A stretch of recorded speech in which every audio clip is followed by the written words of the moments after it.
कृषि कानूनों के खिलाफ जारी किसानों के आंदोलन में राकेश टिकैत के बढ़ते दबदबे से बीजेपी खासा परेशान हो गई है। शायद यही वजह है कि बीजेपी ने राकेश टिकैत के बढ़ते प्रभाव का काउंटर करने के लिए खास प्लान तैयार किया है। बीजेपी ने इसके लिए अपने जाट नेताओं का सहारा लेने का फैसला किया है। जी हां, दिल्ली की सीमाओं पर पिछले 3 महीने से चल रहे किसान आंदोलनों और उसके सियासी प्रभावों को लेकर बीजेपी में सुगबुगाहट शुरू हो गई है।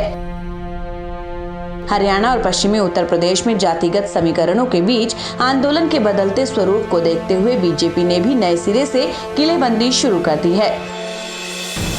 इसी कवायद के तहत बीजेपी अध्यक्ष जेपी नड्डा ने पश्चिमी यूपी और हरियाणा के अपने सांसदों, पूर्व सांसदों और सीनियर नेताओं की बैठक बुलाई। सूत्रों की माने तो इस बैठक में केंद्रीय गृह मंत्री अमित शाह, कृषि मंत्री नरेंद्र सिंह तोमर के अलावा संजीव बालियान, सत्यपाल सिंह जैसे बड़े नेता शामिल हुए। इसके बाद संजीव बालियान के घर पर इलाके के सीनियर नेताओं की बैठक हुई।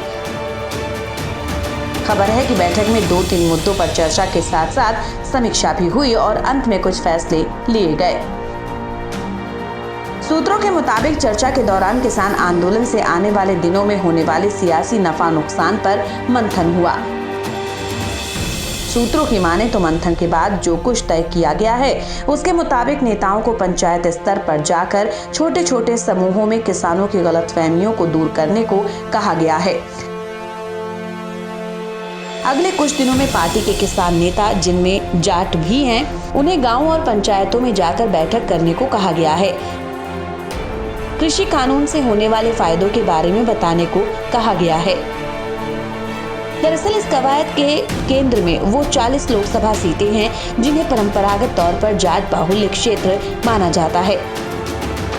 ये सीटें हरियाणा, पश्चिमी यूपी और राजस्थान के वो हिस्से हैं जिनके बारे में कहते हैं कि जाट वोटर जिस करवट बैठता है, जीत उसी की होती है।